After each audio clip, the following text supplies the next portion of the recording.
The best example of the ways in which copyright law undermines everybody's interest is the Grey album, which was produced by a DJ known as DJ Danger Mouse. Danger Mouse was inspired by Jay-Z's Black Album and the Beatles' White Album, and so he took the vocal track from Jay-Z and samples of the musical bed from the White Album and mixed them together in a brilliant way.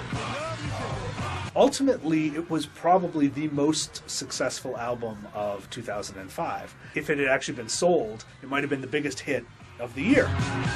I think that there is no getting away that if the record companies continue to try and stick to their old business model in the new technology, it will not work, and all that will happen is that it will slow down the development. Creativity itself is here on the line, and striking a balance between protecting the rights of those who own intellectual property with the right and the rights of generations of future young and old people to create is on the line. What we need to do as record labels and anybody that wants to work in music is really to rethink, how we want to sell music. If you go to Africa, the Nigerian cinema is nowadays the largest movie makers of the world. Nigeria has been the first country in the world to accept and, develop digital video as an origination format for feature films. Nigeria was the first country in the world to make direct-to-video as the first line of release. The interesting thing about these emerging cultural industries is the fact that they are very innovative in terms of business models.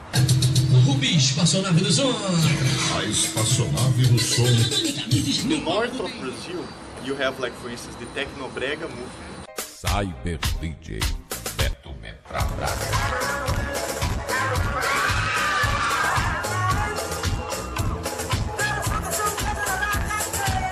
They already realize that CDs is not a good business model anymore.